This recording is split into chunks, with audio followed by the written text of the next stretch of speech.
এই যে বড় বউ, ওকে নিয়ে পীড়িত করলেই চলবে? এদিকে টেবিলের উপর যে এটো বাসনগুলো পড়ে রয়েছে সেগুলো মাজা কষা করবে কে? হ্যাঁ, কটা ঝি চাকর আছে? যাচ্ছি মা। চলো না দিদি, আমি তোমার সঙ্গে হাতে হাতে কাজ করি। ও বাবা, কি পীড়িত রে! দেখবো দেখবো কত কাজ করতে পারো। দেখি তোমার বাবা মা কি গয়না পরিয়ে শ্বশুর বাড়ি পাঠিয়েছে। গলার ওই দুটো সোনার না ইমিটেশন? আমার মা বাবা নেই, ছেলেবেলাতেই মারা গেছেন। আমি মামার কাছেই মানুষ। ও, মা বাবাকে খেয়ে বসে আছো? ধন্যি মেয়ে। এখানে এসে আবার তো নতুন করে মা পেলাম। ও বাবা, কি কাব্য মারা কথা রে বাবা!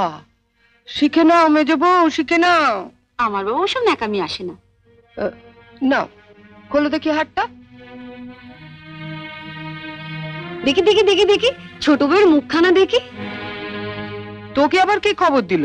বাহ, রন্টুর বউ ভাতে যাবো বলে তৈরি হচ্ছে, হঠাৎ তনু গিয়ে বলল।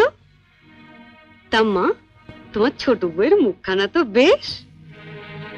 এই দেখ তো, ওর গলার হারটা সোনার না ইমিটেশন? আমার তো মনে হয় ইমিটেশন। মা দেখেছেন আমার বিয়ের হারটা এখনো কেমন চকচক করছে? এটা তো মনে হচ্ছে না, কেমন যেন মেয়ের মেরে। এটা আমার মায়ের গয়না, মা মারা যাবার সময় মামার হাতে দিয়ে গিয়েছিলেন। এই সুটকেসে আরো আছে। দেখি দেখি দেখি, সরো সরো সরো না, বাপের বাড়ি থেকে কি আনলে দেখি।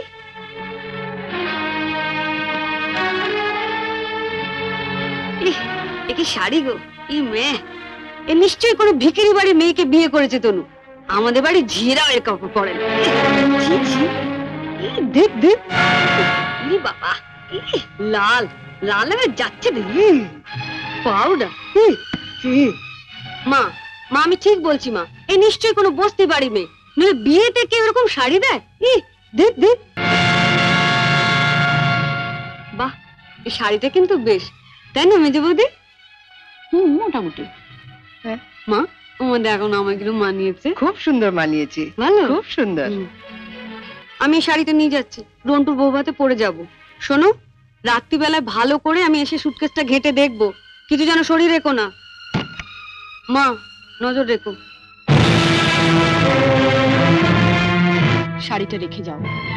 রেখে যাবে মানে? শুনলে না, ও এটা পরে ওর বন্ধুর বউ ভাতে যাবে। বউ ভাতে যাবে? নিজের শাড়ি পরে যাক। বড়লোক বাড়ি বউ ভিখিরি মেয়ের শাড়ি ধরে টানাটানি করছে কেন? ও মা, মেয়ের কি চোপা গো! আসতে না আসতে। আমি বলছি শাড়িটা ছাড়ো। না, আপনার মেয়ে না বলছিল আমার মামা যেসব শাড়ি দিয়েছে তা নাকি ওদের বাড়ি ঝিও পড়ে না?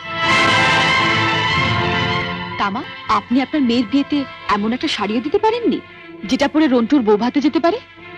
আপনি তো দেখছি মা আমার মামার চেয়ে বেশি বিকিরি। কি কি বললে তুমি আমার মাকে? বুকে খুব বাজলো না? ঠিক আমার বুকেও এমনি করে বেজেছিল যখন তুমি আমার পিতৃতুল্য মামাকে বিক্রি বলেছিলে। চুপ কর ছোট। না, তুমি তো যত নষ্টের গোড়া। ও আসার সঙ্গে সঙ্গে 7 তাড়াতাড়ি কেন নিজের ঘরে নিয়ে এলে এবার বুঝতে পারছি। এর মধ্যে ওর কালে বিষ ঢেলে দিলে। দিদি কোথায় বিষ পাবে যে ঢালবে? আপনি আর আপনার মেয়ে তো বিষের জমিদারি নিয়ে রেখে দিয়েছেন।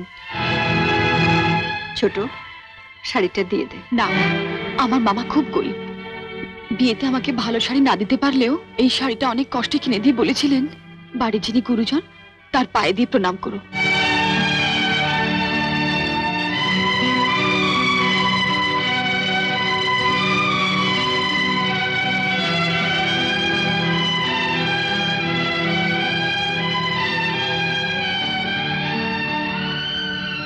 এ কি করলি হতভাগী? মা থাকতে আমাকে।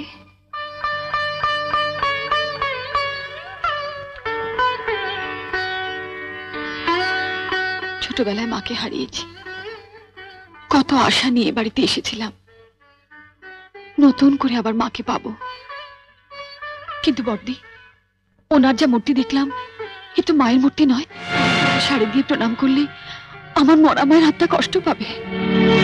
শুনলে মেজে বৌদি, শুনলে? যত বড় মুখ না তত বড় কথা।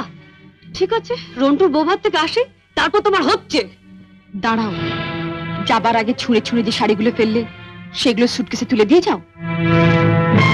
তুমি বড়লোক বাড়ির বউ, তোমার বাড়িতে 10-20টা ঝি থাকতে পারে, কিন্তু এই বাড়িতে তো ঝি নেই, তাই কাজটা তোমাকেই করে যেতে হবে। কি হলো, তোলো। ছেড়ে দে ছোট। তুমি চুপ কর বড়দি। রন্টুর বউ ভাতে যেতে গেলে কিন্তু এই কাজটা করে দিয়ে যেতে হবে ঠাকুরজি। আমার বাড়িতে? মা, কি ডাকাত মেয়ে রে বাবা। যাই, ওনাকে বলি গিয়ে যায়। তুমি কোথায় যাচ্ছ? শাড়িগুলো তোলো। মেজো বৌদি, ও বড় বৌদি, ছাড়। ছেড়ে দে ছোট, ছেড়ে দে, নইলে কিন্তু রন্টুর বউ ভাতে যেতে দেবো না। তোলো।